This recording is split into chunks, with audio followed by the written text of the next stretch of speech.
Welcome everyone who's joining. I see many familiar faces and um, glad to have you back for our discussion of the Old Curiosity Shop.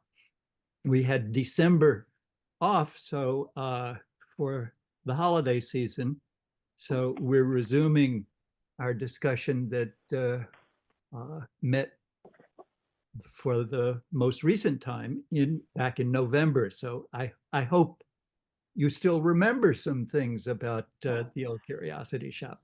I'm going to wait a few more minutes to let latecomers sign on. It's just 1 o'clock now, so as is my custom, I'll start a little bit late. But thank you for coming, and I also will introduce our facilitator, our discussion leader for today, uh, after I make a few announcements.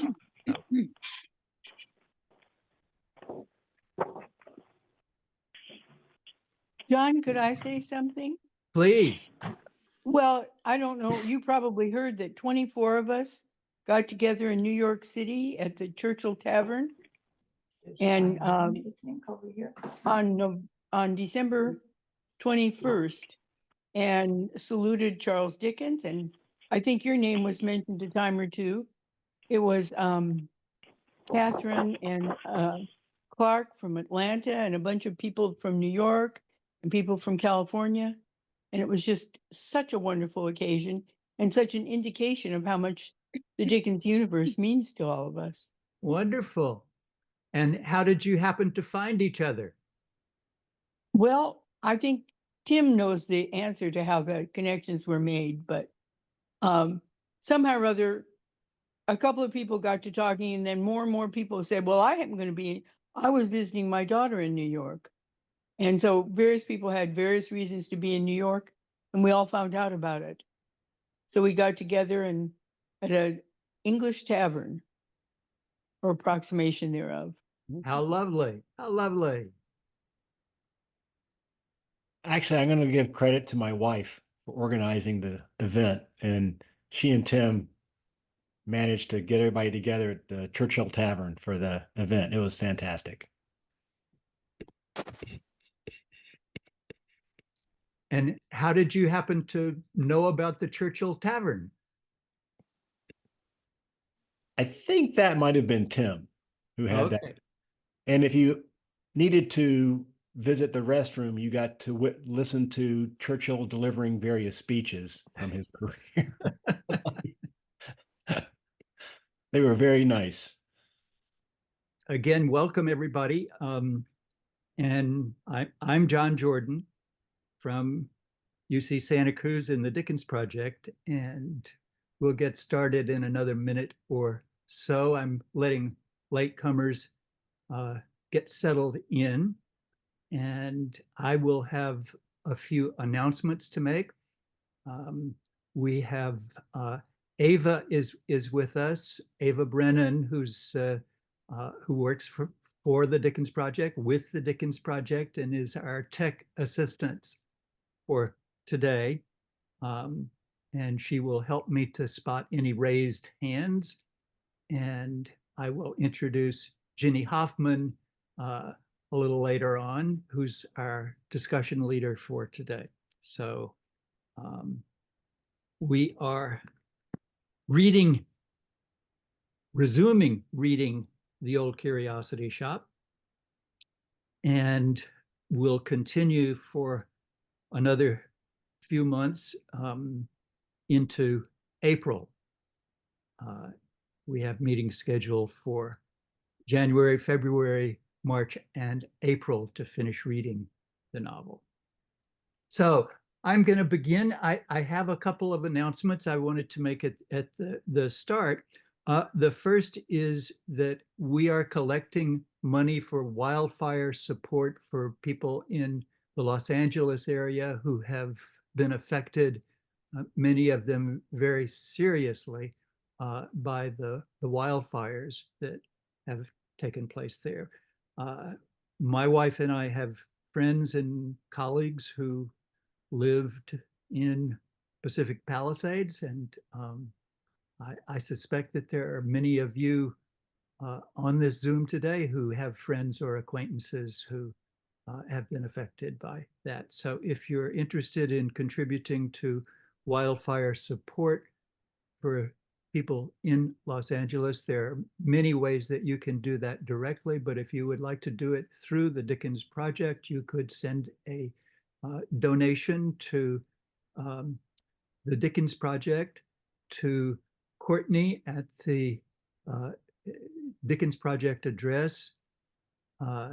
Checks could be made out to the UCSC Foundation, sent to Courtney at the Dickens Project with an indication that this is for wildfire support. Also, this is the beginning of the year, and it's time to collect dues for membership in the Pickwick Club. And annual dues are $30. And if you would like to pay your dues, again, you can send a check to Courtney at the Dickens Project at UC Santa Cruz, made out to the UCSC Foundation for the Dickens Project Pickwick Club. We are still in need of a discussion leader for the March session on the Old Curiosity Shop. If anyone is willing to volunteer to lead the discussion for that month, it's chapters 56 to 68 of the Old Curiosity Shop. And you could notify me, or you could notify Courtney, or you could even notify Ava, who is on the and if you wanted to, you could indicate in the chat for today your interest in being a discussion leader for March. So thank you if you are willing to do that, if you're willing to consider doing that. And then the last announcement that I have is that the Dickens Project sponsors a program called the Dickens Day of Writing, which is a curated day of reading and writing for high school juniors and seniors. And several of the high school teachers who are connected to the Dickens Project are participating in that. We have the program has grown. Initially, it was just in Santa Cruz, and we had 2 or 3 Santa Cruz high schools that were involved. And we now have satellite operations in Atlanta with Clark, Cloyd, and Catherine, and in Cleveland with Christian Lehman, and in this year for the first time in Bakersfield with Ray Crosby. So what we're looking for is, particularly for people in the Santa Cruz area who would be willing to serve as mentors. And the day of writing is February 7th, which all of you, of course, will recognize as Dickens's birthday. And if you're interested in that, again, please contact Courtney. Ava, do you have information about the Dickens Day of Writing that you can put in the chat? Yes, I've put the link for more information in the chat. And depending on your location, there's also signups to be mentors. Okay. Yeah. Okay. Thank you very much. So that's the announcements. Again, and I'll encourage anyone who wants to volunteer to be a discussion leader in March to indicate in the chat, and let Ava know or let Courtney know. And at this point, I'll turn things over to Ginny Hoffman, who is our discussion leader for today. And Ginny, thank you again for volunteering to do this. Take it away yourself. Thanks so much. I've been a member of the Pickwick Club for about a year now, and I've been following the Old Curiosity Shop. So I'm very excited here today to talk about these chapters. And in reviewing the chapters, of course, it's 29 to 41. And I sort of broke them into 3 sections to think about for the discussion. The first section, chapters 29 to 32, where we start out with Mrs. Jarley in the waxworks and Nell promoting the waxworks. And then the middle section of that is Nell and her grandfather going to the Valiant Soldier, where it's sort of like a horror story of grandfather's gambling, getting reignited and stealing her money. And then we return to the waxwork, where we once again deal with Miss Monflathers and her crew, and Nell catches up with Ms. Edwards as a result of her interactions with Miss Monflathers. And we finish there, and that's that section of chapters. In the next section, 33 to 37, we go back to Beavis Marks, where we meet Sally Brass, Samson's sister, and we learn all about her. And we also find out that Quilp has arranged for Dick Swiveller to work in the office, and his fascination, repulsion with Sally Brass. And certainly she's a fascinating character, just the pages of her description. And then we also in that section meet the single gentleman who comes to take a room, and we want to find out more about why he's here and what he's doing, and also why he's so interested in all the Punch and Judy shows. And then in the third section, 31 to 38 to 41, are the chapters where we go back to Kit and his family. And of course, we find out that Kit is now able to meet the single gentleman and find out, that he's interested in him. And then also, of course, Kit and Barbara's first payday and their adventure to the theater and their families meeting. And then, of course, we end up with Mrs. Nubbles being whisked off to look for Nell with the single gentleman in a coach and four is where we leave off. So as we get to the discussion, remember that we can talk about anything that's already happened, but we shouldn't talk about anything past chapter 41 where Mrs. Nubbles was on her way. And if you don't mind, I'd like to start with my slides. I did a little bit about the waxworks and was going to just talk about that a little bit before we get underway with our discussion. So Ava, if you could put up the first slide for us. So Mrs. Jarley's waxworks was actually inspired, of course, by Madame Tussaud. It turns out that she, of course, ended up in London. I'm sure most people who know waxworks are familiar with Madame Tussaud and her wax museum. And Dickens only lived a few blocks from where her wax museum was and was able to walk there and see her wax figures. If I could see the next slide, please. So this is right from Madame Tussaud's website. And she was born in Switzerland, in Strasbourg. And then her father died, and she and her mother moved to Switzerland and moved in with Philippe Curtius, who was making waxworks at the time. And her mother was a housekeeper for him. And Marie, as a child, learned all about the waxworks and learned how to create waxworks. And by 1777, she made her first waxwork. She modeled the famous author, philosopher Francois Voltaire, and that actually still exists, apparently. You can see her rendering of Voltaire. And then she became the art tutor to King Louis XVI's sister and went to live at the royal court. On the eve of the French Revolution, she stupidly returned to Paris, where she is imprisoned with her mother in La Force. And on her release, she's forced to prove her allegiance to the revolution by making the death masks of the executed nobles and her former employers, the king and queen. In 1794, the revolution ended, and Marie inherits Dr. Philippe Curtius's wax exhibition. So she not only is going to make wax figures of her own, but she inherits all of his. And then she marries Francois Truffaut. Then in 1802, she takes her exhibition on tour in the British Isles and leaves her husband behind. And with her sons, she establishes a base in London at the Baker Street Bazaar, which is not far from where Dickens lived. And then Punch magazine coins the name Chamber of Horrors for her separate room where the gruesome relics of the French Revolution are displayed, similar to Mrs. Jarley's gruesome relics that she also had. And then in 1850, she passed away. So Mrs. Jarley, in the start of that first chapter that we read, is retooling her waxworks to get together with Miss Monflathers to entice more girls' schools to come. So bring up the next slide.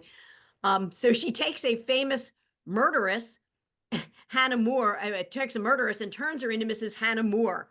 And Hannah More used her pen and her literary talents to promote the four main causes of the reformation of manners, the abolition of slavery, and the education of women, and the alleviation of poverty. And she wrote a poem called Slavery that was very popular at the time. And so Mrs. Jarley, to make things better, and there was a little bit about this in the notes in the back of the book, but Mrs. Hannah More was switched from a murderess to make her more appealing. If we go to the next slide, the next one is Lindley Murray, who Mrs. Mrs. Jarley changed the Grimaldi, the clown, into Lindley Murray, who's from my home state of Pennsylvania. And as I mentioned, some of you were on before, I live outside of Philadelphia, where the Philadelphia Eagles football team is playing right now for the division championship. And so a very exciting game is going on. So I periodically look like, it could be something has happened in the game. So forgive me for that. But anyway, Lindley Murray from Pennsylvania was the father of English grammar. And he wrote many English grammar books for American and British schools. And he was one of the most prominent writers during the time of the American Revolution. And his 1795 book on the grammar of the English language gained immense popularity and remained an important textbook for more than 50 years in America and England. So she had changed Grimaldi the clown into Lindley Murray, hoping that also would attract them. Then if we go to the next slide, and I was actually really fascinated by this. So she turned Mary Queen of Scots into Lord Byron. And if you look here are portraits of the two of them side by side in the same profile. And you can see as you look, they don't look that much unalike. And so Mrs. Jarley thought Mary Queen of Scots would be better to be Lord Byron. Unfortunately, Miss Monflathers did not think that was such a great idea, but I thought it was interesting to look at their profiles here and see that they were not unfamiliar to one another. So if you go to the next slide, you have here a little bit about the section here. I'm just going to read from this section at the end of it, where Miss Monflathers, however, rebuked with enthusiasm the selection of Byron and took occasion to reprove Mrs. Jarley for not keeping her collection more select, observing that his lordship had held certain opinions quite incompatible with waxwork honors, and adding something about a dean and chapter, which Mrs. Jarley did not understand. And so here, of course, from the Penguin notes about the dean and chapter, that in 1824, authorities would not allow Byron to be buried on the grounds of Westminster Abbey due to his scandalous reputation. And the controversy was renewed a few years before the publication of this novel. A proposal to place a statue of him in the Abbey had been rejected in 1834. And then Dickens' friend and biographer John Forster had written on the subject in his journal, The Examiner, on February 28th of 1836. And of course, a little quote they had from a poem by Byron: "I have not loved the world, nor the world me. I have not flattered its rank breath, nor bowed to its idolatries a patient knee." And so we see here Mrs. Jarley was probably not the best person to be trying to put Byron before, because he wasn't even allowed to be buried at Westminster Abbey or be observed. So in this first set of chapters, we go from this whole thing with the waxworks, and we can go away from the slides now for a bit, but go away from the waxworks to the nightmare at the Valiant Soldier. But I wanted to ask if there are any questions or people to think about a little bit about the beginning, where we talk about the waxworks and about Nell being moved sort of from traveling around with the brigadier on the cart, and then too many people getting to see Nell and bringing her back. But just about Miss Monflathers and her thoughts. So I didn't know whether people had questions about that. Because to me, the next really interesting section, of course, is the Valiant Soldier section, where they decide to walk away. But are there any thoughts or questions about that first section of chapter 29 with the waxworks?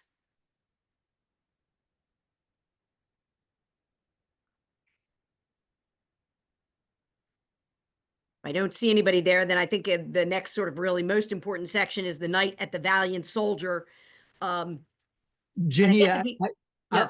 I'll jump in and ask people what they think about Mrs. Jarley and her relationship to Nell and grandfather, because I think she's a little different from other people that Nell and grandfather meet along the way, both in relation to the waxworks and then just what kind of person she is. So do people have any thoughts about Mrs. Jarley and how she's different, or what her relationship to grandfather and Nell is? She is kindness. Okay, I saw Martha and then Glenna. So Martha. I thought she was a wonderful character, and I think she was a good person for Nell to have encountered, and she was very helpful for her. And sometimes she was kind of off track a little bit, and a little abrupt, but I think her relationship with Nell was great, and it really helped Nell see that there was something besides her curiosity shop in London, and made her, since she's worried about her grandfather all the time, she was another female that could really give her some stability, and gave her a job and etc. Okay. Glenna and then Wayne. I think she's a really interesting character because she has some of the characteristics that nipping away at the bottle that a character like Sari Gamp might have, but she is a more fully rounded character. She's not just some archetypal drunkard woman. She's got this kindness to her. She's also she's just she's more complicated, I guess is what I'm trying to say, than some of his wonderful female which I say odd characters. Okay, that's good. Wayne and then Barbara. Barb. Yeah, am I unmuted? I can never tell. You're not. You're good. Oh, I'm good. Okay. I see. Glenna made my first point, which is that Mrs. Jarley is one of Dickens' alcoholic women, preceding Mrs. Gamp, and then of course Sidney Carton. But she's very sweet. My second point is that she's really she employs Nell to narrate in the museum, and Nell is a kind of guide. And so Nell's job involves a kind of narration, I think, which Dickens would find interesting himself as narrator.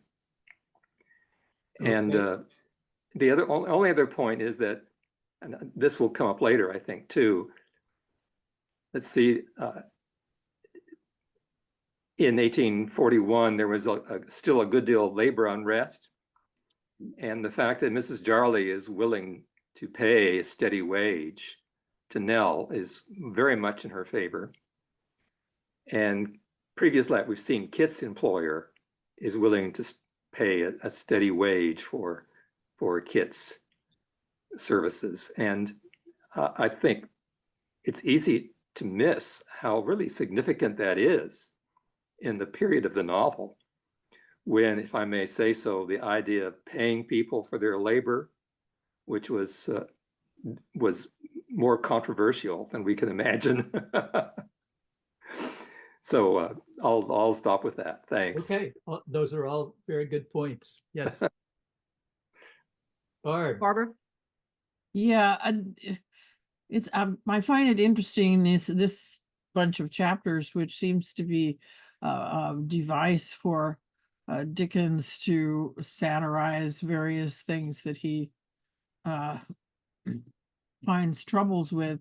That here's this woman who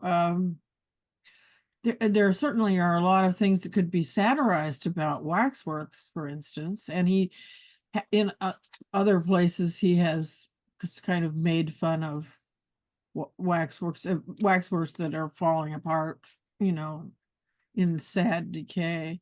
But she comes off to be kind of an appealing character, rather than stuck in this bunch of people that he, when we get to the Brasses, he's really makes good fun of them. And I agree with Wayne. It's a chance to see a different part of Victorian life, and I think all of us who are kind of Victorianists, we have a tendency to say, well, the Victorian age was like this, and maybe it wasn't quite what we think. Thanks. Sarah? I just want to add to everything that was said that I also liked her reaction to being forced to close her show because of the schoolmaster. So she has an initial reaction and she drinks and she rethinks it, and then she has a secondary reaction. And I liked her attitude towards the prejudice against her show. Yes, that part's towards the end when they come back after the valiant soldier, where my favorite line in that is, I thought of becoming an atheist. I just love that. I was so angry, I'm going to become an atheist. Pat? Well, I'll take the opposite opinion. Excuse me. You know, she's a female entrepreneur, obviously, but she also is, and she's offering Nell boarding and someplace to live, but she's also manipulating her and using her for her means. So I don't see her as totally kind. I'm sorry, but I think she's a little bit. She's obviously a female entrepreneur, and you have to be tough if you're going to be a female entrepreneur. You can't give away livelihood. But I have a little bit of a negative opinion of her.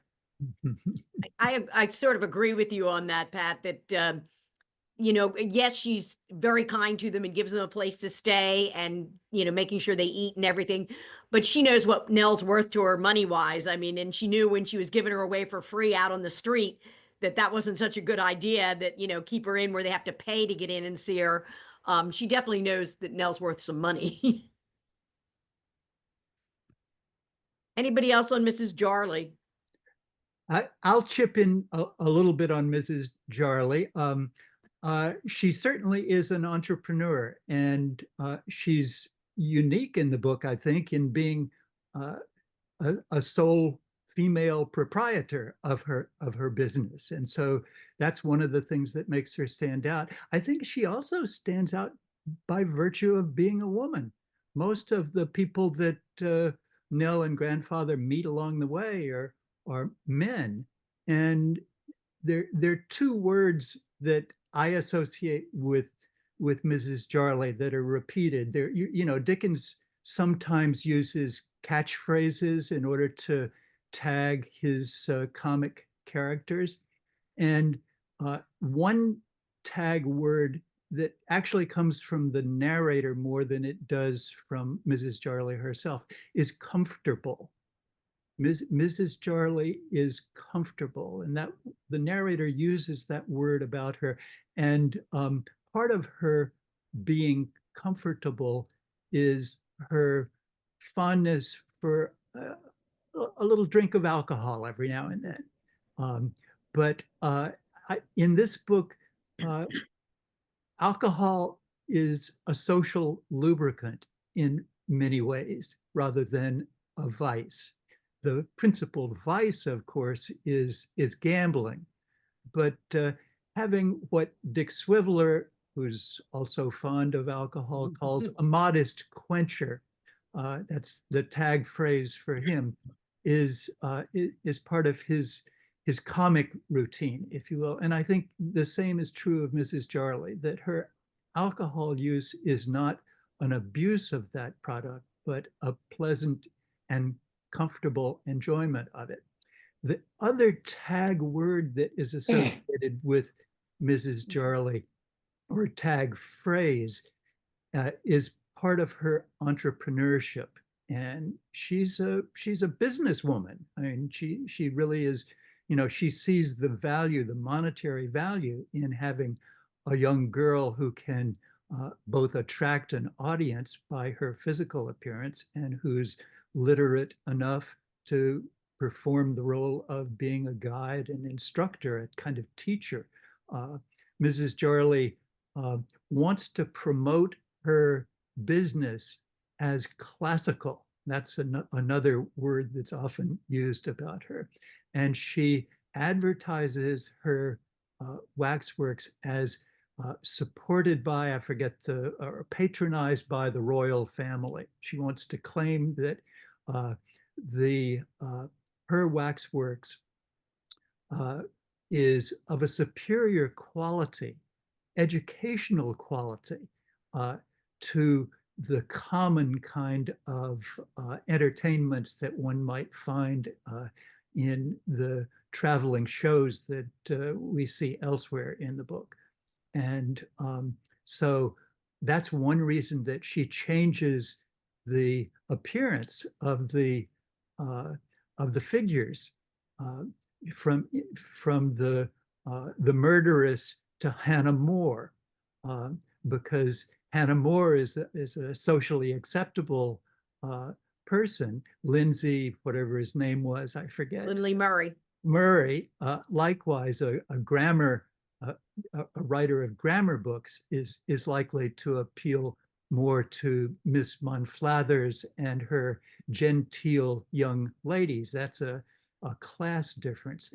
And she makes a mistake when she changes Mary Queen of Scots to Lord Byron. Why does she choose Lord Byron? Because Lord Byron is an enormously popular figure at this time. He's the most famous living poet. Wordsworth is still alive, but Byron has sort of zoomed into popularity at that point. But he's also scandalous because of his romantic affairs, because of his possible homosexuality, or his the gender ambiguity, which the two portraits of Mary Queen of Scots and Byron. Byron is both a masculine hero and somewhat effeminate. And so in all of those ways, Byron is a kind of dangerous person to put into your waxworks if you want to attract an upper class Miss Monflathers school kind of audience. And wearing silk turbans and silk pants. Exactly. So anyway, all of those aspects of Mrs. Jarley, I think, are important to have in the mix. And I would add there's one other catchphrase I needed, is that she has an advertising voice. And her advertising and self-promotional voice is that she refers to her waxworks collection as the stupendous collection. And stupendous collection is her way of claiming a kind of prestige or status that separates it and puts it on a higher cultural level than the dog and pony acts that it's not just any old waxworks. Not just any old waxworks. But the last thing that I'll say, and this is in defense of Mrs. Jarley, is that I think she's the closest that Nell comes to having a mother in the book. That she's an older woman who is comfortable, who gives Nell shelter, Nell and grandfather shelter, who feeds them. And there's a passage, she also gives them a ride. And we have to remember that Nell and grandfather are walking. They're walking across England. And people who give them a ride in a wagon, who carry them for even a short distance, are relieving them of the need to walk. So pedestrian versus vehicular travel is really important in the book when you think about, just the physical well-being of Nell and grandfather. They're walking across England. And there's a passage that I really love that describes what it's like to travel in Mrs. Jarley's wagon. And it's not in today's passage, but it's from the very end of chapter 26. And I'm going to read it aloud and then comment it on. Their patroness then shut the door of the caravan and sat herself down by the drum at an open window, and the steps being struck by George and stowed under the carriage, away they went with a great noise of flapping and creaking and straining, and the bright brass knocker, which nobody ever knocked on, knocking one perpetual double knock of its own accord as they jolted heavily along. And this is a description of what it's like to be inside the caravan that Mrs. Jarley offers them to travel in. So first of all, they're getting a ride. Second, it's comfortable.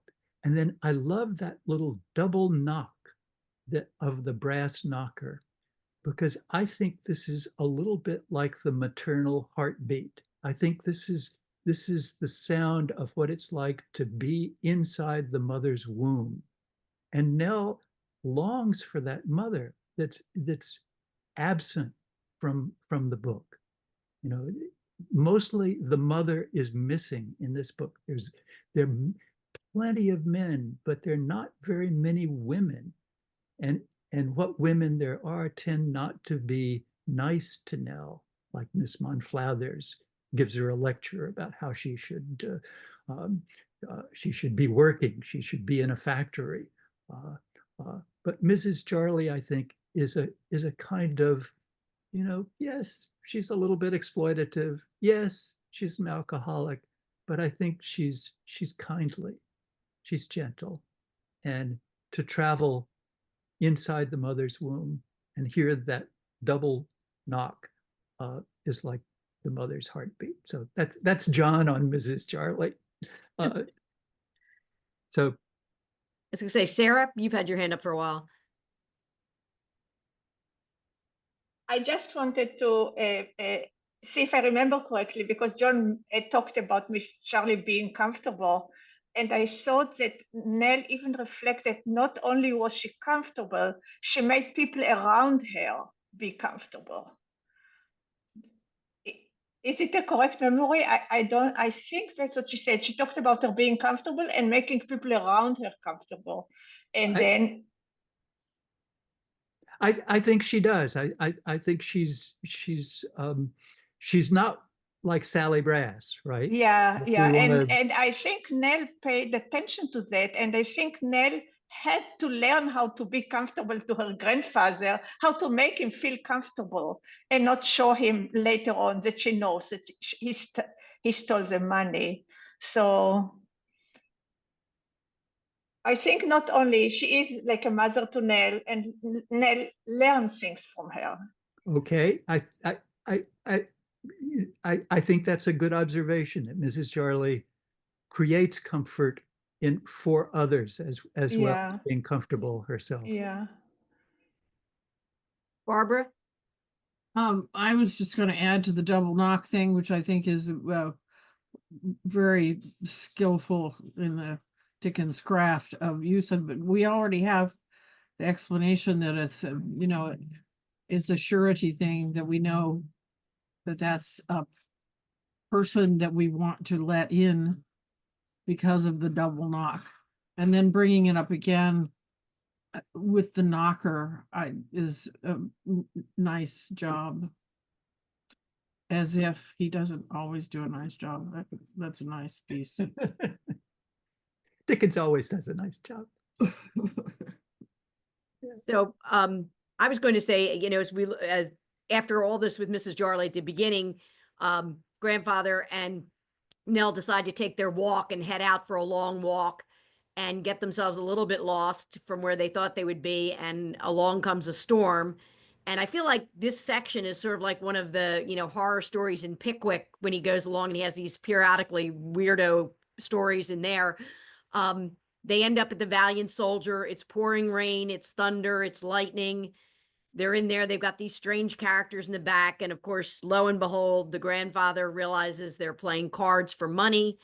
And the old gambling sensation comes upon him. And as somebody who has been known to get carried away gambling themselves, I know exactly how he feels when he thinks he can be winning money.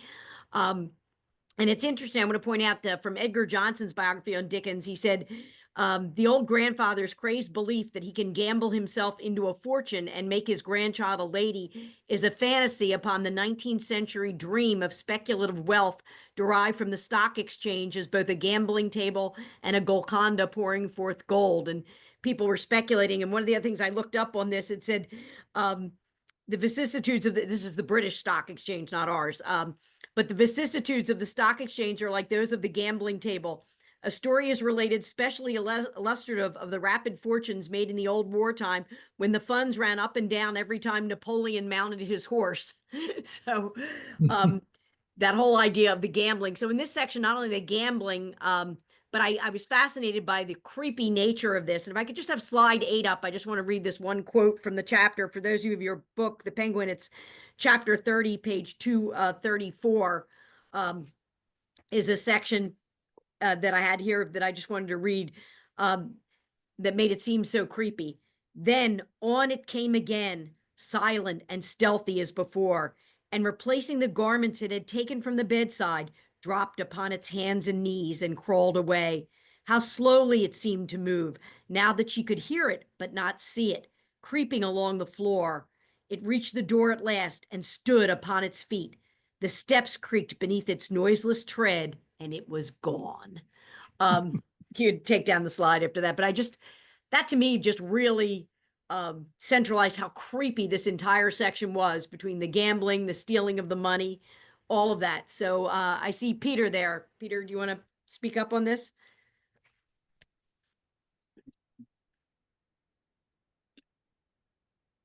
Yeah, when I reread it this time, I'm always sort of on alert to find con artists in Dickens, and I couldn't quite tell whether these guys were just gambling or whether or not there was some sort of nefarious like thing going on where the guys were, they were setting up Grandpa in order to take him for all his money, and I'm wondering what other people thought. It seems like the innkeeper is in on it with the two guys behind the panel, and that they're actually, obviously Grandfather's just like obsessed, and he's not going to be paying attention to that, but they're actually doing a con on him to get his money.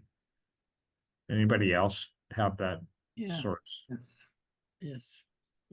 I wasn't sure either, I think, with that segment as to whether that was a whole thing was a setup with them behind the curtain. But of course, Jem made such a thing out of Jem Groves here, where he runs the most honest place in the world.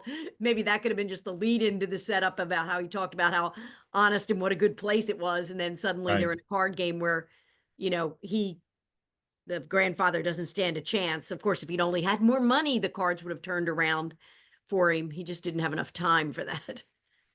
Right. Other thoughts on this section about the valiant soldier, as well as the gambling and the grandfather's stealing from Nell? Well, the reason I'm thinking about that is because Mrs. Jarley, she's almost verges on being a con artist, but she's actually, her actions speak louder than maybe. I mean, her actions are actually beneficial. So for our main characters. But in this case, you have this guy saying, "Oh, it's raining. Come into my place." And he's pretending to be beneficial, but actually, it seems like he's setting Grandfather up for like a robber being robbed. So you always have to watch out for that. I think in Dickens, it's like, things aren't necessarily what they seem to be, and people who will pretend to be, doing some good for you, but they're actually planning on taking advantage. Right. You have to watch out every second. Wayne. Yeah, just the reverse. People will seem somewhat criminal, like Fagin or something like that, but they're actually doing something that's somewhat good, So anyway, just a comment. Wayne? Well, yeah, I have to admit that I did not want to reread this episode. It is so frightening. I would look ahead and see how much I had to go before I had to reread it.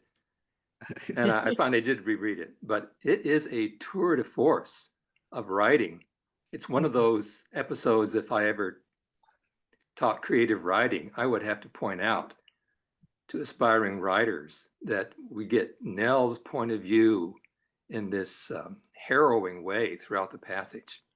It is just a simply marvelous set piece, but it's still scary.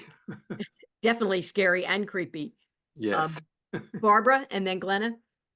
Yeah, when I lived in England, I lived in a real rural area, and you go in those pubs and you have the feeling that some of those games have been going on for 200 years. Different people, but same people, same sort of game going on. And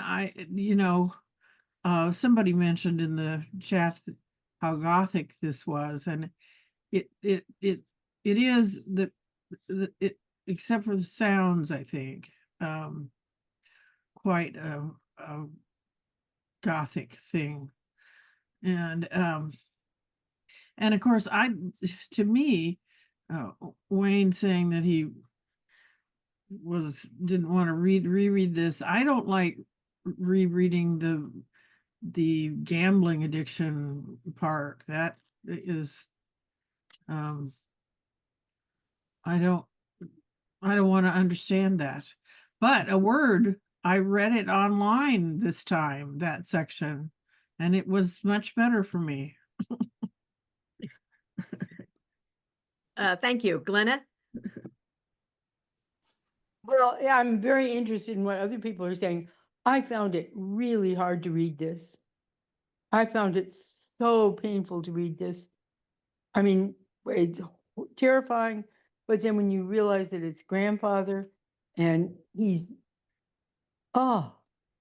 behaving in the lowest, both physically and morally way to his beloved grandchild, such a terrifying depiction of a degradation of character in service to an addiction. And it's one of the more, it's not quite up there with the death of Nancy and Oliver Twist, but it's in that same, really tough to read kind of passage. Yes. Pat? Yes. Well, Nell is the enabler, the classic enabler. And that's just so sad. And she doesn't recover from that, at least up to the chapters we've read now. She doesn't, either she chooses not to recognize what her grandfather is doing, or she just doesn't understand. I can't decide that, but it was really very difficult. And I've never read this novel before, so it's difficult the first go round. What I would like to know, was Charles Dickens a gambler? Not from anything I've read. He was not a gambler. But I think he's familiar with people who are addicted. But I appreciate your opinion, but I think it's a little harsh on Nell because she is a child, and so I don't think she does know her grandfather has a problem. But what is she to do? When he yells at her and grabs her and says, "Give me the money," she's a child. What's she going to do about it? She's only there to support him. Sarah, you're unmute, Sarah. I can't hear you. To add to what you said, and I wanted to say my own thing. So she gives him the money because she knows if she doesn't give it to him, he'll get it, he'll steal it from somebody. And she doesn't want him to get into trouble. And I was thinking, like, she realizes that he's a gambler and addictive. And it goes back to when they were together in the curiosity shop, and he was gambling, but she was a child then. She didn't understand. But now she can probably reflect and understand that he was a gambler then too, and he caused them to lose all the money. So I think she understands it, but it's I don't know, it's very moving to see how she still has so much love for him. Yes, I think it's very hard as a child, to tell your grandfather, you know, no, you can't have the money. I think it's tough on her. Martha. Somebody commented, did Dickens gamble? What I think this money issue that Dickens chose to put in this novel has to do with the misuse of money of his father. And that concerned him a lot. And he got frustrated because he clear up until adulthood, he had to keep giving his dad money. And so Dickens is showing us the different things that go on in life in England then. And then he likes to talk about children, and he wants people to treat children correctly.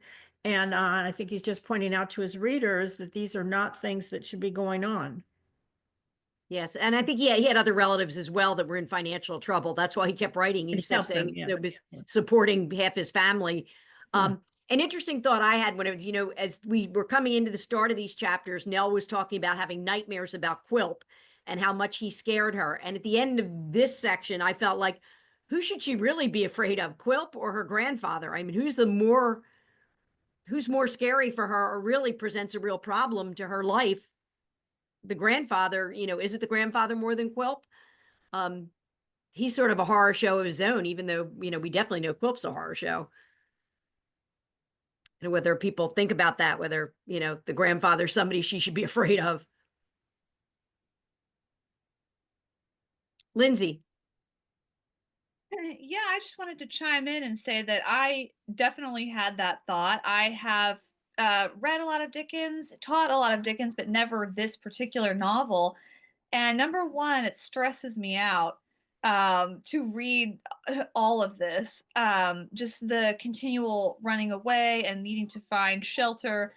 But yeah, I was describing the plot to my husband and said, I don't really know who's the villain. Is it supposed to be Quilp, or at this point, is it supposed to be the grandfather? And so I kind of agree. I think there is something to be concerned about.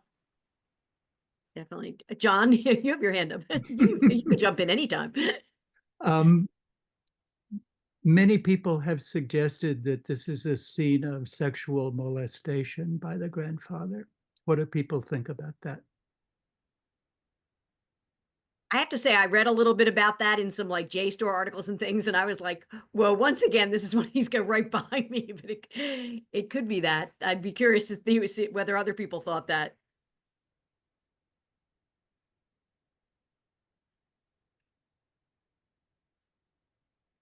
Lindsay?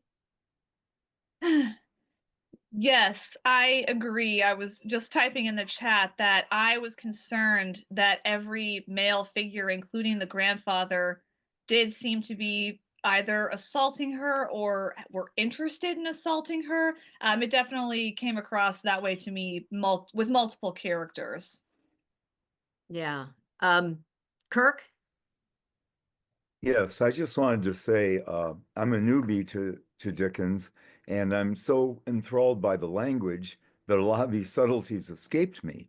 And so I'm wondering, you know, in depth, I mean, is this really a well-known thing that the Old Curiosity Shop is about child molestation?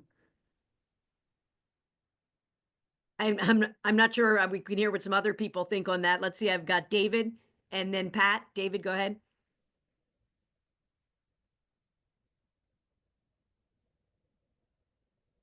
Well, I think Nell, with an unknown figure in the room where she's sleeping, that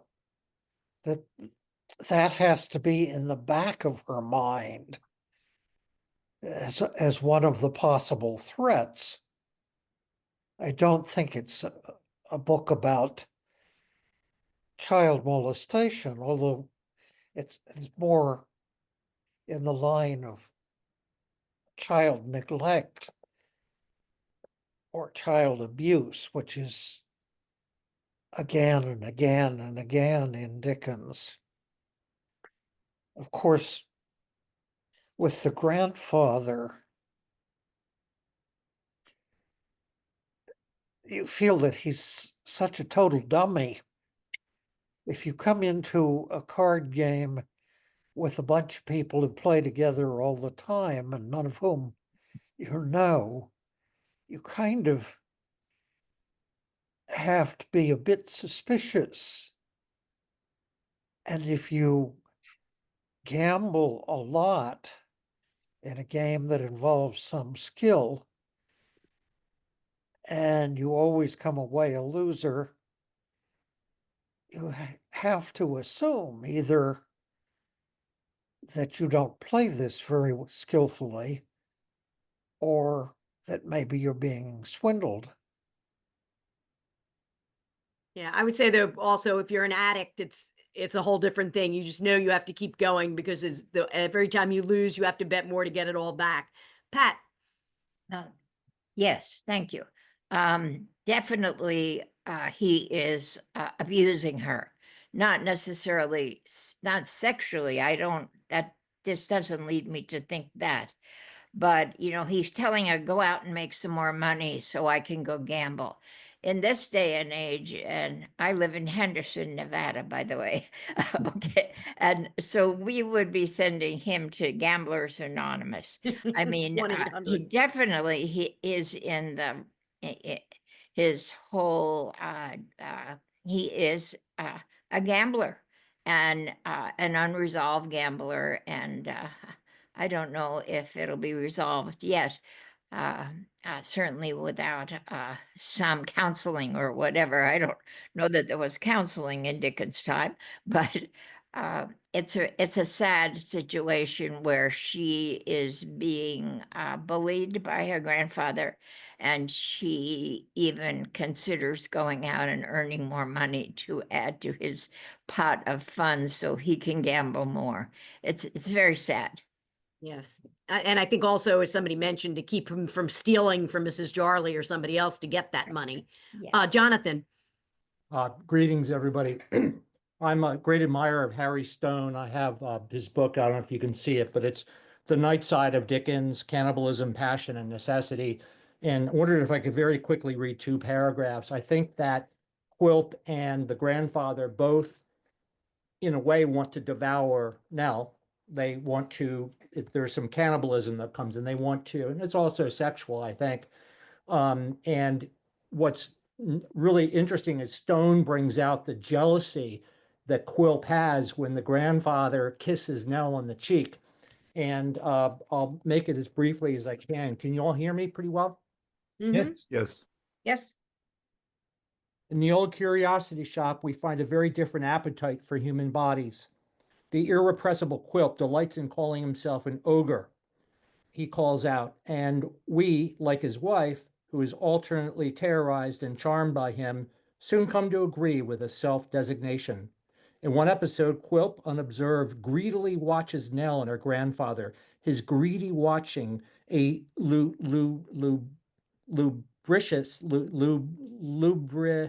lubricious anticipation of depraved feasting to come.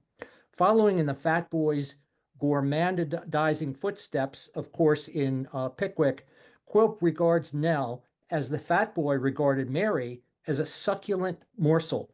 Fantastic and monkey-like, Quilp gazes at Nell, his great ogre head turned a little on one side. Nell suddenly catches a glimpse of Quilp hungrily watching her. In a nightmare flash, she sees his ugly features and his ogre head twisted into a complacent grimace. She utters a suppressed shriek, and half doubting Quip's reality, looked shrinkingly at the apparition. But she soon discovers that the nightmare head, the greedy gaze, and the twisted grimace are all too real. One more paragraph. The reason for the greedy gaze soon becomes apparent when, in a few moments after Quilp's materialization, Nell's grandfather kisses her cheek. Quilp is in ecstasy. The action whets his appetite. Ah, said the dwarf, smacking his lips, what a nice kiss that was. Just upon the rosy part. What a capital kiss. Quilp, smacking his lips over Nell's rosy cheeks, reminds us not only of the fat boy, but of Magwitch, licking his lips and threatening to eat Pip's fat cheeks, as we discussed this summer. A moment later, Quilp continues with his lip-smacking rhapsody. Such a fresh, blooming, modest little bud, such a chubby, rosy, cozy little Nell. She's so small, so compact, so beautifully modeled, so fair, with such blue veins and such transparent skin, and such little feet, and such winning ways, but bless me, you're nervous. Why, neighbor, what's the matter? We know what the matter is, says Stone. And again, I think that obviously the grandfather is sort of it. Quilp is easy, but the grandfather, he's both loving, but he's also very irresponsible, and perhaps, as some have suggested, perhaps has maybe unconscious or subconscious desires at the same time. Just a thought. Thank you. Ava. Hi, I'm raising my hand for Mary Zoder. Thanks. Oh, okay. Yeah. Thank you. My, I don't know why the react function is not working for me. Sorry, Mary. Yeah, I don't think that the grandfather sexually molested Nell, but it certainly was a violation to come into her room in the dark and take her money. And it surprised me a great deal, although I guess Dickens gave a few hints as to the grandfather's problems. But this is gambling fever at its absolute worst. And the lady from Nevada was absolutely right. We would be sending grandfather to for some help with his gambling problem. But it's very ominous, extremely frightening scene, I think. It is. Thank you. And Thank thank you. you. Yeah, it is creepy. John. I'll just add a couple of things about this passage. Everybody has commented on how creepy it is and gothic and so on, but what is it about the language that makes it so creepy? It's the use of the pronoun it to describe the presence that is creeping into the room. And I think that that pronoun clearly dehumanizes the figure. It's no longer grandfather, benevolent, kindly, well-intentioned grandfather. And it's something more than his desire for her money. It's something that is not human, not fully human. And that's where it shades over into Quilp. It's the nightmare fantasy that everyone has or is familiar with, that some kind of horrible person is going to come in the night. And the other part about the language, besides the pronoun it, is the focus on the hands. It's not a person, it's not a full body, it's a disembodied pair of hands that are grabbing inside of Nell's clothing. And I think that adds to the sexual innuendo. I don't in any literal sense think that grandfather is molesting her sexually. But that thought is evoked by the language and by this focus on hands and the desire that is driving this, which we can say, yes, it's money that he's grabbing for, but it's also Nell. Nell, whether we think of it as cannibalistic, that he wants to, Quilp wants to devour her, but grandfather wants something that is close to her body. And that disembodied hand, that pronoun it, makes it all the more spooky, all the more difficult to read. And I sympathize with the people who didn't want to read it again because it's so scary. I was going to say, you just made it worse. I thought it was bad enough. Now you've made it worse. I know whether we have a lot more sort of going on here, whether we want to move on to sort of the second section, although I did want to talk a little bit about Ms. Monflathers and her humiliating Nell, as well as Ms. Edwards and her unkind treatment, and then Nell's sort of remote friendship with Ms. Edwards and her sister following them around. But I don't know whether we want to move on as they flew back. It was sort of I love the when they go back to London and they use the talk about Don Cleophas Leandro Perez Zambulo, who was given the superhuman power of flight in the book La Diablo Boiteux, or The Devil Upon Two Sticks, to get them back to where they were, to meet Sally Brass, because I think Sally Brass is a huge part of this. Her description, both her physical description and then her whole, demeanor, and her being really a lawyer that can't be a lawyer because she's a woman. But I think this section is just fascinating about bringing in Sally Brass first, because she's a new character we're having introduced. So I'd love to hear people's impressions of Sally Brass, and also of Dickens' unbelievably, I think, clever description of Sally Brass. Yes, Glenna.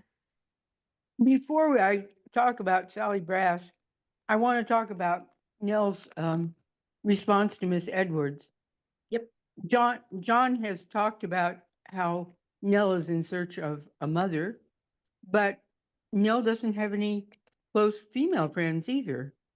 And she's got to be starved for, I mean, even like I'm thinking of in Dombey and Son, for a while, Florence has, I forget the name of the character, a servant who, often female characters have female servants who understand them and are kind to them. And Nell has not only does not have a mother, she does not have any female figure with whom she can, Kit is very sweet to her, but, most girls would like other girls, and she has no one. Yes, I do think that's important in that section. I appreciate you bringing that up, because Kit was her only friend near her age, and then she doesn't have a sister or a servant or anybody. It's just her and the grandfather, and then now she's, with other strange adults, the Short and Codlin, that group, and then she's always with people way older than her. And I do think her following Ms. Edwards and seeing how her relationship with her sister is something that really does, is something Nell's yearning for, to have somebody look out for her. And of course, they're helping her out. Ms. Monflathers gives that whole lecture about why doesn't she work in a factory? It's unbelievable. That, and then Ms. Edwards picked up her, handkerchief when she was crying. David.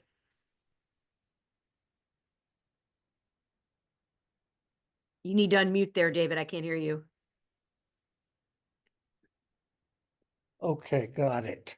Thanks. I wanted to comment on something that Dickens learns how to do much better a couple of times in what we've got. The transitions are really clunky. It's practically, meanwhile, back at the ranch. This one at the beginning of chapter 33, as the course of this tale requires that we should become better acquainted, somewhere hereabouts, with a few particulars connected with the domestic economy of Mr. Samson Brass, and as a more convenient place than the present is not likely to occur for that purpose, the historian takes the friendly reader by the hand, and springing with him into the air, and cleaving the same at a greater rate than ever Don Cleophas Leandro Perez Zambulo and his familiar traveled through that pleasant region in company, alights with him upon the pavement of Bevis Marks. That just seems to me awful clunky, and it is another one further along.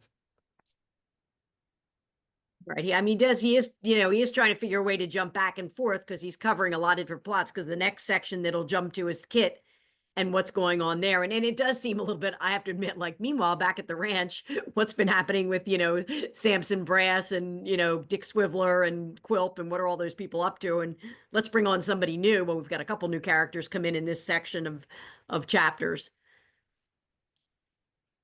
Other thoughts on the transition, or on Sally Brass, or on the fact that Dick Swiveller is suddenly being tossed by Quilp into a job with Sally and Samson Brass, which I think is interesting as well, that, things are not going as well for him as he thought. I mean, he had all these bad financial setbacks, and now he's being forced to work with them. And I do love his introduction with Sally, the part where he's wanting to hit her with the ruler and is just waiting and then pretending like, oh, I'll go back and get my hair and move it here. And then, oh, I want to smack that kerchief off the top of her head. That's sort of an interesting thing. Any thoughts on Sally Brass and Samson and Swiveller all working together? Questions or thoughts? If not, we can, of course, begin to talk too about the single gentleman arriving to rent a room from Dick Swiveller when he's left there alone, and the introduction of the single gentleman to the story.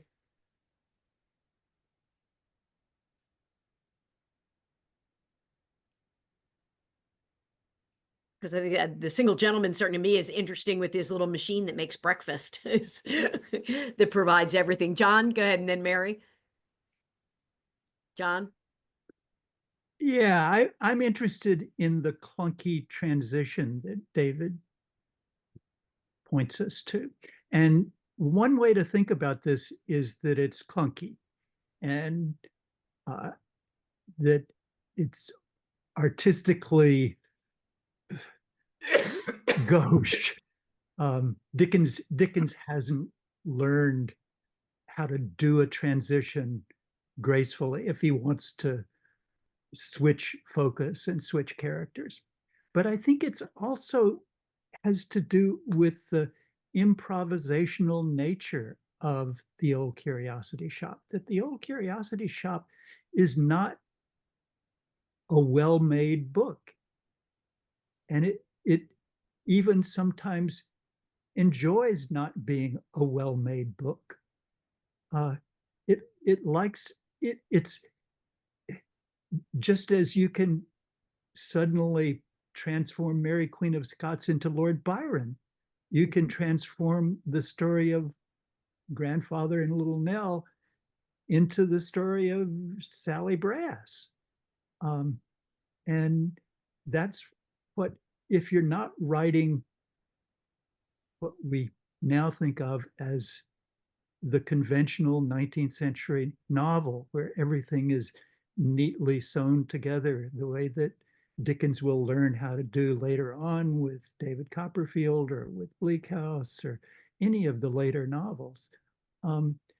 This is a waxwork. This book is a waxwork where suddenly one world gets transformed into another world. And I think Dickens is looking back to the 18th century novels that were his favorite reading when he was first looking at the books in his father's library and enjoying that kind of power of the author to suddenly pick up the reader and set him down in Beavis Marks. And it's part of the fun of this book that it doesn't try to be always realistic. So that's a way, not exactly to justify it, but to explain it and say that it's not just clunky bad art.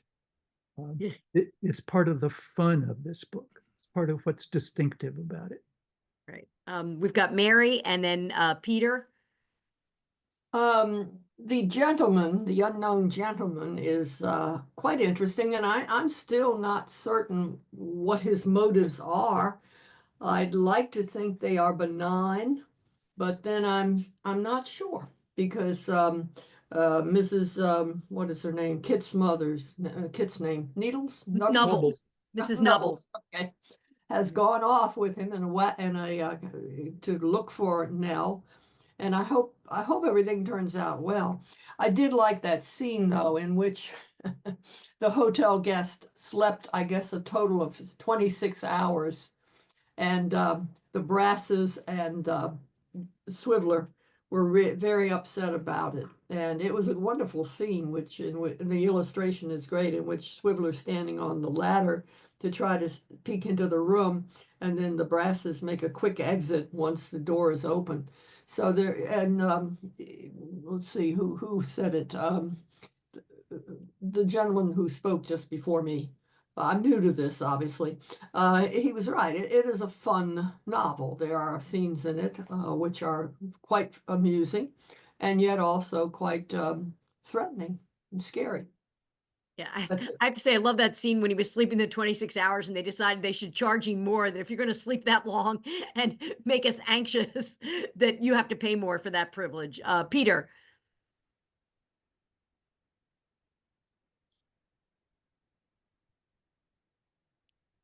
Yeah, I'm surprised that nobody brought up the issue of like gender confusion with Sally Brass. Uh, uh, she's obviously Lebanese. But anyway, that's a joke. Like Ellen DeGeneres joke. She used to make that joke. But yeah, it struck me as she doesn't actually have much of a sexuality at all. She's like almost asexual. Like she's more interested in money, power, and control of other people. But the poor woman, because she's in the law business and she's a lawyer, you know, she frightens men because they're afraid that she might, you know, she might take them to court for breach of promise, right? She's a threatening female figure, you know, and because so I don't know what to make of that sort of that gender confusion, you know, like that she's actually, you know, it's obviously a you know, a joke. It's a running joke that she's a man, you know, because she's in the legal business and she's a woman trying to like conduct, and it's a dubious sort of business because you, like other con artists, the lawyers take advantage of people. So anyway, it's like reading it this time, it was like, yeah, I wonder what like contemporary critics would make of that sort of gender issue. Like what, you know, I don't have an answer to it, but it struck me as like peculiar, you know, really. Yeah, I sort of see her as a woman in a man's world, you know, which she was raised by her father to do all this when she wasn't going to be able to go on. Ava, do you want to speak, or are you trying to get somebody on there, and then Barbara will be next? Yeah, Martha seemed like she was raising her hand earlier. Oh no, never mind. Sorry. Never mind for Martha. Okay, then Barbara, and then Wayne after that. I just think that the description of Sally Brass is so wonderful. You know, the eyes of Miss Brass were quite free from any such natural impertinencies. In complexion, Miss Brass was sallow, rather a dirty sallow, so to speak. But this hue was agreeably relieved by the healthy glow which mantled in the extreme tip of her laughing nose. And you unpack that, you know, her sallow complexion and her red nose, and then this her voice was exceedingly impressive, deep and rich in quality. Once heard, not easily forgotten. We get into the sort of gender bending thing. And then the brown gauze scarf on her head, like the wing of the fabled vampire. It's great. It's so great. And I also love how people encounter her and act as if she's an attractive woman, or with the narrator acts as if they think she's an attractive woman. And you look Quilp at does. Quilp talks about how beautiful she is. yes, right. And then you look at it again, you think, my God, wait a minute. It's very, and her eyelashes on her lip that are eyelashes on her like lip. a beard. Yes. It must be eyelashes that have fallen down there and made some hair on her lip. Yes. Wayne, and then after Wayne, David. I think it's significant in the passage that John read that the narrator refers to himself as the historian, because I think that's a reference directly back to Henry Fielding, whom we know Dickens greatly admired. He named his first son Henry Fielding. And in Fielding, we find an effort to work past the episodic or picaresque form Yeah. in Tom Jones. And Fielding in Tom Jones famously worked out what I think critics would call the recursive plot. That means something happened in the past, which will come back now in the current action in a significant way. So this is a key passage, the turn to the Samsons, and then a little bit later on, the appearance of the single gentleman. And I'll have to think more about the androgyny here as well. Absolutely. David, and then Glenna. I had two things to say, one of which I've forgotten. John is, of course, right that part of the transition clunkiness is deliberate, that as Dickens is winging it in this book. I can't think what my other point was, so I yield to Glenna. Okay, there you go. Thanks. Glenna, go ahead. Well, you will not be surprised to find out that the feminist historian of women is very irritated by the portrayal of Sally Brass. I mean, when they say she's beautiful, they're making fun of her. And the whole idea, it was inconceivable to Dickens and to most people of his day that a woman would have a legitimate reason to want to be a lawyer. Let me point out that in this country, not Britain, but this country, women were not allowed to have access to juries on the exact same basis as men until 1971, because we were thought to be too delicate to, sit through a trial. So this is Sally Brass is a grotesque embodiment of revulsion at the very idea of a woman occupying that role. And I will forgive Charles Dickens, but barely. Okay, Pat, and then David again. Sure. Well, I understand that this was started as a serial stories and then smushed into a novel, right? So, it's now living up to its title, John, something that you asked in the first segment about the curiosity shop. All of these curiosities are coming together. Now, whether that was intentionally done, I have no idea. But that this is what it is. It's a bunch of curiosities all kind of chopped up and now brought together. That's just my thinking on this whole thing. Okay, David. The attitude towards Sally Brass reminds me of Dr. Johnson's comment on a woman preaching. He said it was like a dog walking on its hind legs. It wasn't that she did it well, it was that she could do it at all. There is this condescension, although it's clear that Sally is a good deal brighter than Samson. Thanks for that. I think another interesting thing about Sally Brass is I was fascinated by the scene where they went into the basement with the little girl, the little servant, who seems like she's been working her whole life, where Sally Brass cut the 2-inch square of meat and said to her, have you had this meat? Don't say I didn't give you meat. And then ends up like smacking her around at the end. That was sort of very creepy as well, being in the basement for that. So is that Caitlin? Waving there. Caitlin, go ahead. I just want to kind of make this comment in an anticipatory way. After I finished reading the number of chapters we were assigned for discussion today, my heart started to soften towards Swiveller. When he first showed up, I was very anxious about his presence. I thought he was essentially a spy, and he may still turn out to be. But I actually began to see the androgyny in him. So we need to read more. I think we've done such a good job with Sally Brass, but I think he's also a very interesting character. Absolutely. John? Well, that's that's what I was going to ask about.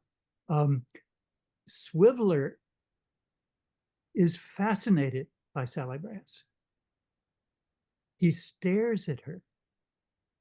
And later on, when he has fantasies about taking his ruler and knocking her headdress off. And he talks with her. And later, when the punchmen show up outside, and you remember the scene in which the single gentleman who has a curious interest in punchmen looks out the window, and Swiveller stops being a clerk. He's not a very good clerk. He's terrible. He's a terrible clerk. Sally comes and joins him at the window, and they look out the window together. So what do you make of, what do all of you make of the relationship between Swiveller and Sally Brass? Why is he fascinated with her? What's going on between the two of them? I was going to say, I mean, at least as I read it at the beginning, you know, they start out, he's repulsed by her, but fascinated at the same time. Then as he finds out more, like she bends a little towards him when he's getting all this extra money out of the single gentleman and is sort of their conduit to keeping him in the house and everything. And they seem to be finding more things in common, because that very scene seems like they've suddenly become friends and are, you know, sort of supporting one another now, even though before, and she's sort of getting interested in him. Whereas before she just thought he was a waste of time. And, you know, I'd love the scene where she buys him the stool. It's like broken with, like, you know, the 3 legs don't even match. And they're like, here, you can sit on this. It's been sitting outside a hospital and I hope it doesn't have any disease left on it.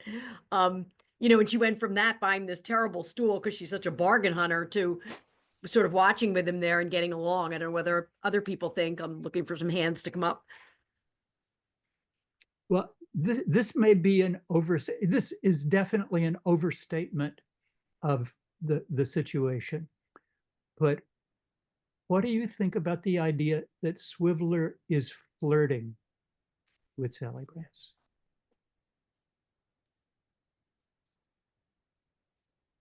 I think that's what's happening. I definitely see it. I'd be curious what other people think.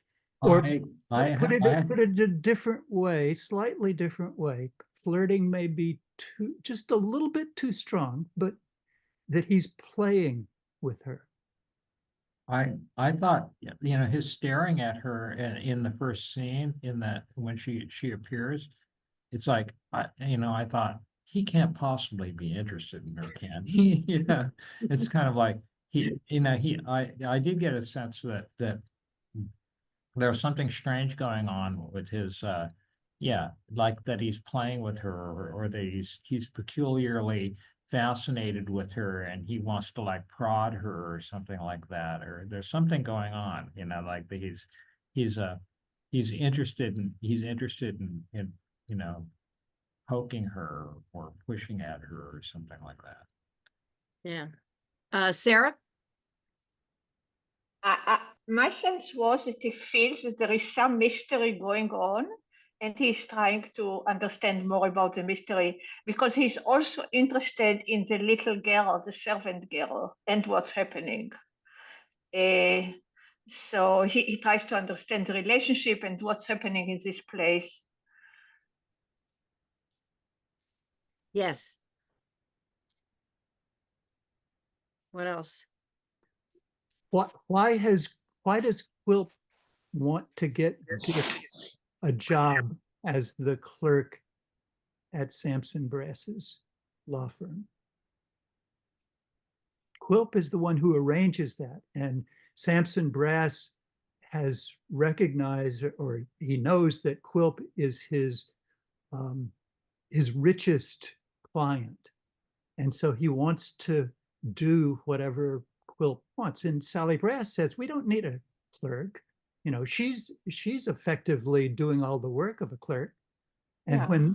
when Quilp, when Swiveller comes on and becomes a clerk, he's not a good clerk. He's just sort of, again, playing at at being a clerk. Martha? Does that have something to do with the fact that Quilp is putting him in there because he wants to legally get a hold of Grandpa's curiosity shop? Is there any connection there? I think he already has Grandpa's. He got the curiosity shop from his gambling debts. He already owns it. It belongs to him. But I think I feel he's sort of in there as a spy to, find out what he can find out. He's definitely not there to work, and he has no interest in working. He's just amusing himself while he's there. He ends up dumping a lot of his work on Sally, and she starts to do it. Couldn't you copy this for me? And couldn't you do this for me? So he's also sort of bringing her along, let her get to do some of the work that he doesn't do at all. Sarah, and then Pat. Yeah, I just lowered my hand because I was thinking the same. Quilp is suspecting everything. So he's even suspecting Brass, and he wants just a person there that will see the paperwork and what's going on. Yes, Pat. Sure. I think he's waiting for little Nell to show up. He doesn't know where to find her. They've been on the road all this time. I think he doesn't know where to find her. And so he's laying in wait. They're all waiting for little Nell so that they could accost her. It's my theory. Okay. Lindsay. Yeah, just to kind of piggyback off of that and the fact that Quilp sets Swiveller up as a spy, I really struggled with this novel, and I don't want to anticipate the next month's discussion, but at this point and later, I feel that I have a hard time understanding Quilp's motivations for anything that he does, especially once he already takes possession of the curiosity shop. I'm having trouble figuring out what his fixation with Nell and the grandfather is beyond his sort of perverse interest in Nell, and why he needs to have a spy in the Brass's office in the first place. I don't know if anyone else had any thoughts on that. I felt like for an antagonist in a Dickens novel, I had a really hard time assessing his plans and his motivations. He's just an evildoer up to no good. Wayne, what do you think, or what do you want to say? Yeah, totally. Me? Yeah, Wayne. I'm sorry. Yeah. You had your hand up. All I've read about Quilp's motivations is that he's like Iago. He enjoys doing harm, and he's hoping through Dick Swiveller to continue to lure Nell and in some way harm the grandfather. David. I agree with Wayne. The phrase motiveless malignity used about some of the Dickens villains, and Quilp just wants to cause harm to anyone he can. I think he puts Swiveller in the Brass's office so that they can keep an eye on Swiveller in case Nell recurs. And he's perfectly willing to further the plan of having Swiveller marry Nell. And then find out that her fortune is non-existent. Ruin everybody. Martha. I was going to say the same thing that he just said. They promised that Swiveller could have Nell, so they all want to work together to find her. Yes. So I wonder if it's, oh, go ahead. Anybody else? No. If we want to move on to the third section now, because I was looking at our time here to take time to talk about this last section where the single gentleman is interested in Kit and wanting to meet up with him and have him help him find Nell.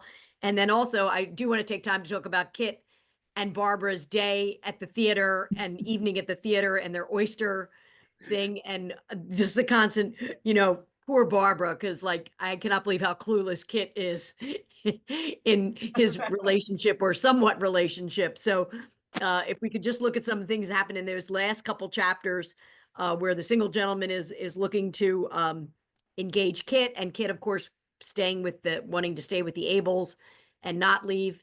And of course, I never forget too, my favorite character in this book is the pony. I do love the pony. Everything the pony does cracks me up. I just love the pony. So people's thoughts about this last section, I was fascinated by the conversations where everybody was having such a good time. And then every time they're like, who's the prettiest? Is this person prettier than Nell? And Kit's just always going, no, nobody's prettier than Nell. Nell is prettier than everybody. And poor Barbara, which he must repeat like 4 or 5 times in that section, is she just deflates going through that. So thoughts on there. I do want to get to a section to read too if people don't have. It's Yes, another Barbara. it's another clunky transition too. Well, he does something in this whole scene that he's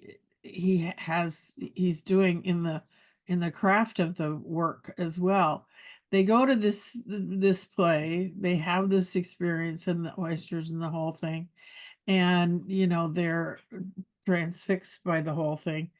But then on reflection the next day, they see that it was a little seedier than they thought it was, and it wasn't quite what they thought it was. Yeah. And they kind of decide, well, it was, we had a good time and all this kind of stuff. But he does that same thing in description and sometimes in action. And back to the description of Sally Brass. I mean, it sounds upon first shot that she doesn't look so bad, but then you sit back and reflect and you realize, wait a minute, this is not a positive description at all. Yeah. Yeah, actually, I wrote down with that too. In chapter 40 there, he says, we are all going to the play or coming home from it. And I did want to read a little bit from that passage, just as you were saying, when they come back. Oh, these holidays, why will they leave us some regret? Why cannot we push them back only a week or two in our memory so as to put them at once at that convenient distance whence they may be regarded either with a calm indifference or a pleasant effort of recollection? Why will they hang about us like the flavor of yesterday's wine, suggestive of headaches and lassitude, and those good intentions for the future which under the earth form the everlasting pavement of a large estate, and upon it usually endure until dinner time or thereabouts. It was sort of a definitely, they had such a good evening, and then it was like, oh, after the party, it's not so fun anymore. It wasn't as fun. I did like his description of that. What does he mean when he says, and here it's the narrator, we are all going to the play or coming home from it? I love that line. Yeah, it's wonderful. But what does it mean?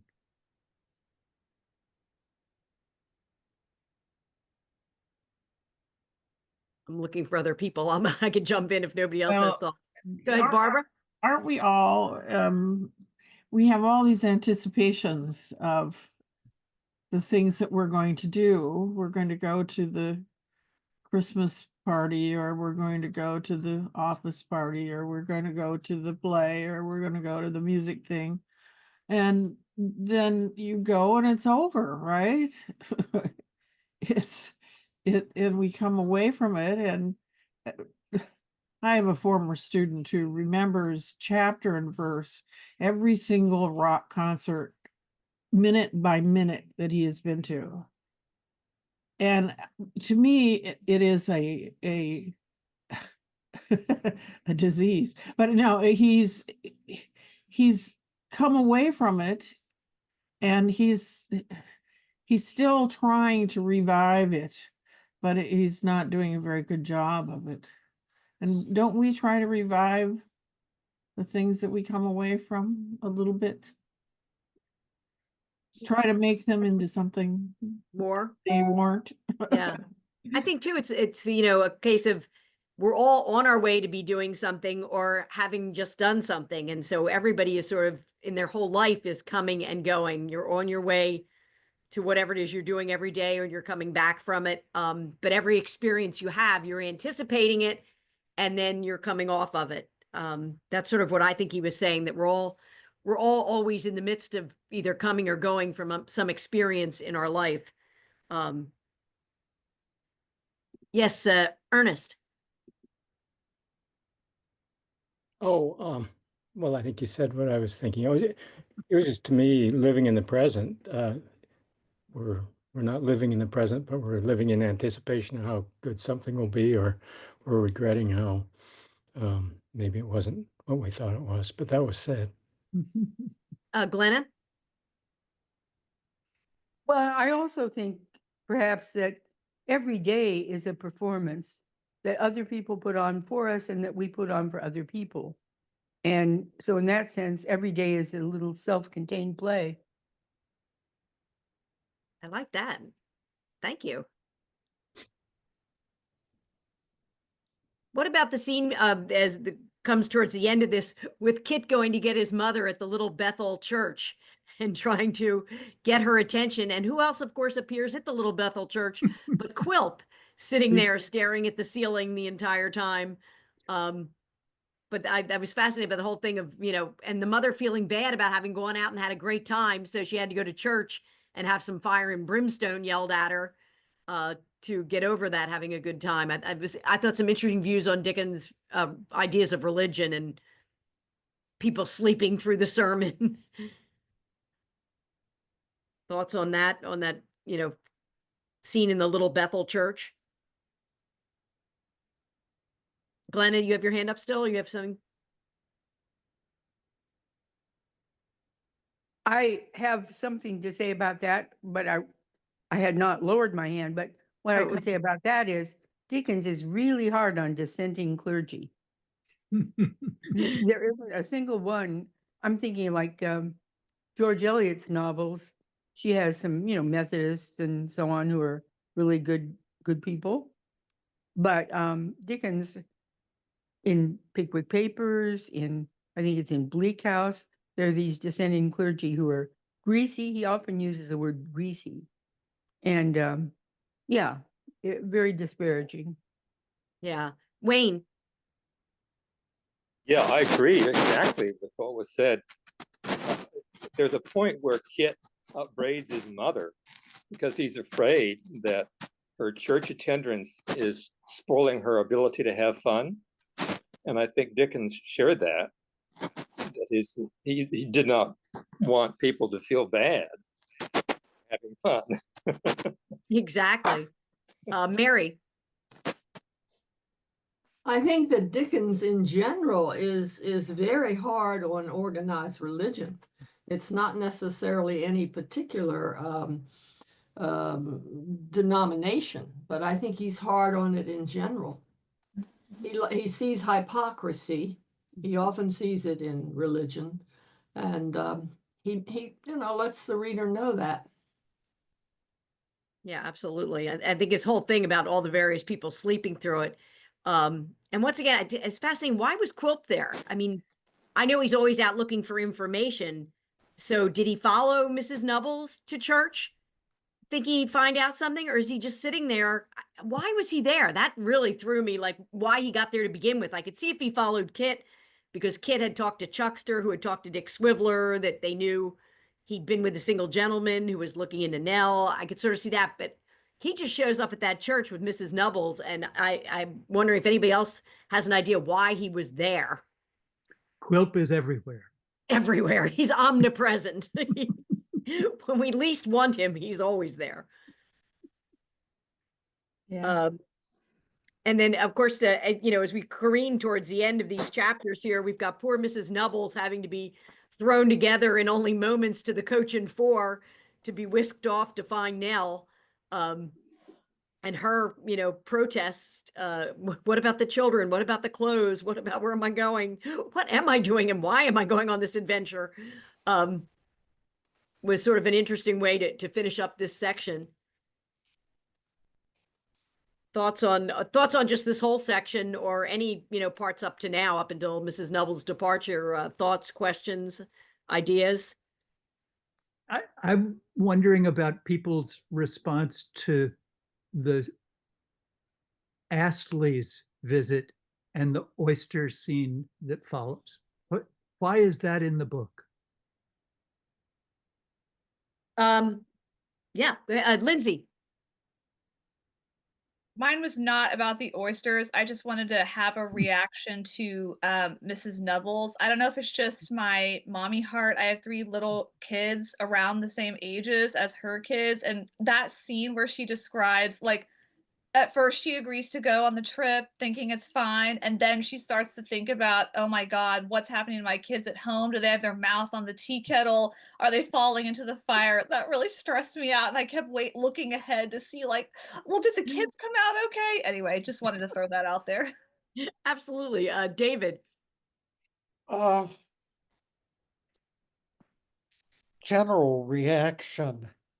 I feel like the narrative energy has shifted to the London episodes, and Nell and her grandfather are, nothing much is happening. They're moving. Nell is sort of test driving graveyards, but it seems to me like where Dickens's interest is gone is to the London scenes. Yes. We have I think I counted 9 chapters in which Nell is absent. The whole section about Samson and Sally Brass, and then the whole section about Kit and Chuckster and the pony, and then going off with the single gentleman and Kit's mother. There's at least one good mother in the book, right? Yes. Maybe 2. If Nell doesn't have a mother, we've got 2 good mothers. Mrs. Nubbles and Barbara's mother.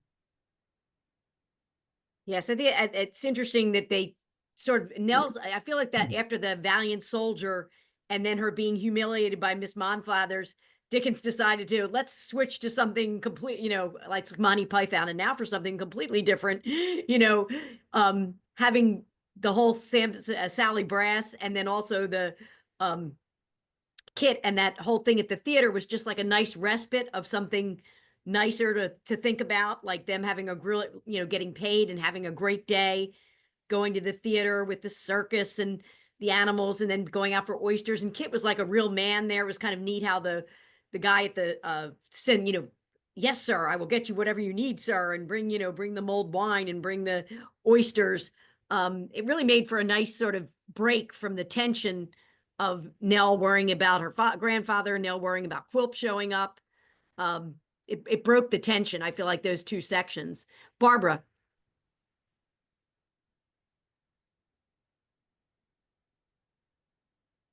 Sorry, I'm having cat problems. Well, I always wonder why oysters? What is the deal?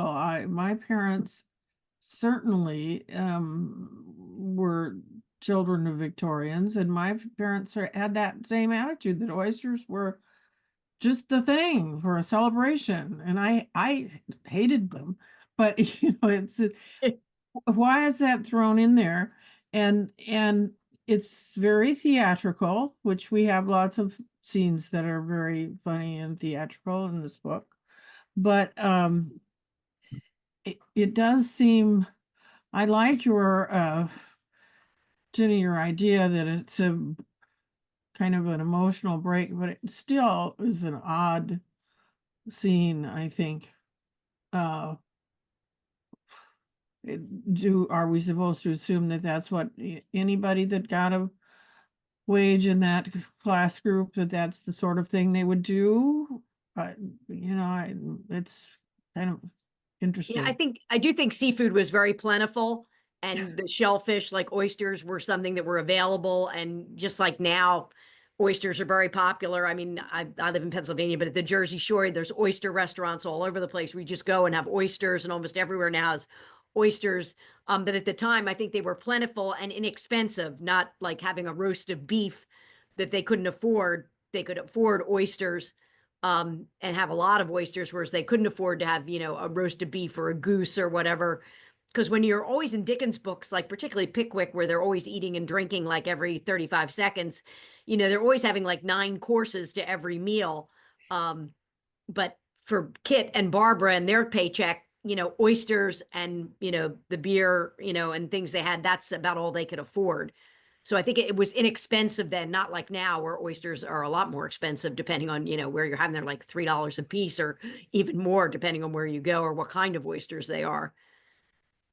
The other thing I did want to mention along the line is that I forgot to mention too was Dick Swiveller taking Kit out for beer and trying to weasel out of him information about the single gentleman, and going with that poem about my mother and having that little section. And it was interesting only because I read as well, looking up some more stuff about that Ann Taylor wrote the poem My Mother, but Ann Taylor with her sister Jane were most famous for their nursery rhymes, Twinkle, Twinkle, Little Star, which I did not know. So there was a bit of trivia I picked up reading more about this section. But I thought it was interesting that Dick Swiveller knew to appeal to Kit about his mother to try to weasel more information out of him. And once again, fulfilling his role as a spy to, what can I find out about the single gentleman who lives with us, and how can that help me with the Brasses, or possibly help me with Quilp, getting that information. Oysters are plentiful and cheap. Yeah. And those are the 2 important things. And they are also, they're not a delicacy the way that they are sometimes today considered. They're working class food. So oysters and beer is a working class celebration. And the whole Kit section of this book and the visit to Astley's is working class culture. This is a celebration. We could say it's sentimental. Kit is sort of a sentimental figure, and the scene of Kit working for the garlands, pruning the vines, is a pastoral scene. Kit is the working class is sentimentalized and turned into part of a pastoral vision of harmonious class relations. Its employers are generous toward him, and he is faithful to them, and it's sort of an idealized version of class relations during a time when class relations in the wider world are not harmonious. There's a lot of labor strikes, protests. We'll see some of that working class poverty later in this novel. But the visit to Astley's is a celebration. It's both a pause in the relentless misery of Nell and grandfather's journey through the world. And it's also a model of the play that we're always going to see. It's a moment of intense, joyful experience. And then it's over, and we're back living our difficult lives. But that's what culture can do for us. Culture can provide us with something that is an escape, that is a joy, that breeds social harmony. It's a form of art. It's the purpose of art to provide that kind of visionary experience. And then it's over. the novel is over, play is over.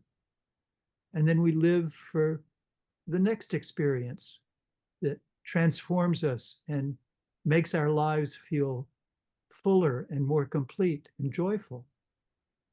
And then that's over. We're always going to the play and coming home after. Exactly. Bill. Yeah, I was also wondering if this is part of the effort to sort of pull Kit away from Nell's narrative. I mean, we sort of all know that Nell is going to end badly. Somebody has to be happy at the end. And it seems like that's going to be Kit. And so we, as the story goes on, right, he used to just sit outside his window and watch and make sure he was okay.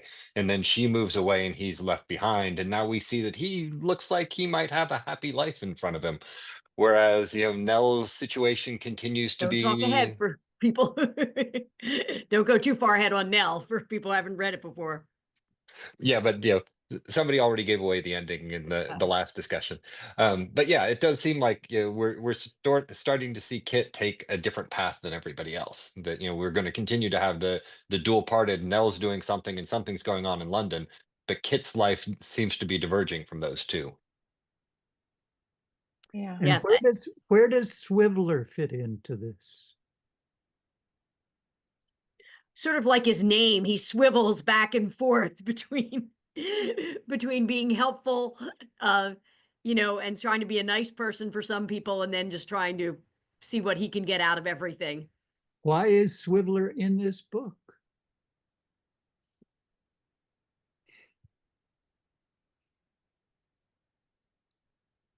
That will remain an open question. I was going to say people can be thinking about that for next time as we continue on with more things who about is why the Swiveller single is there. gentleman? What is the single gentleman doing in this book?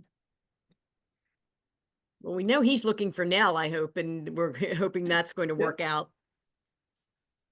Well, and Swiveller is looking for Nell, and Quilp is looking for Nell, and everybody's motivations are a little nebulous, especially now that grandfather is broke.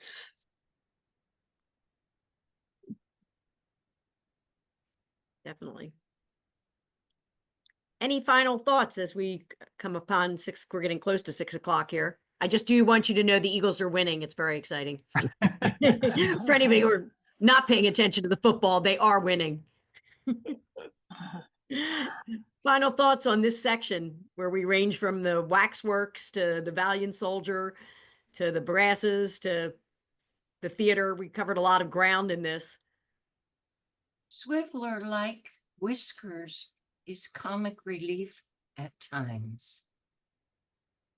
But I think he's going to be somewhat more important as we move on. Okay, great. Okay.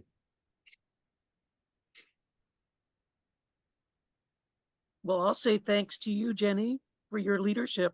Thank you, Jenny. And to everyone for this great conversation. Thank you, Jenny. Thank you. Yeah, thank you so much. I really had a great time. I appreciate it. And thanks, John, and thanks, Ava, for your help with the slides. Thank you, Did a great job. Jenny. Go Eagles. Go Eagles. It's, I have to put on my glasses. 41-23. Thank you. Oh, wow. Thank you. Wow. Okay.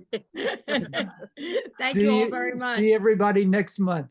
You Thank bet. you. Thank Bye-bye. you. Thank you. Bye-bye. Bye.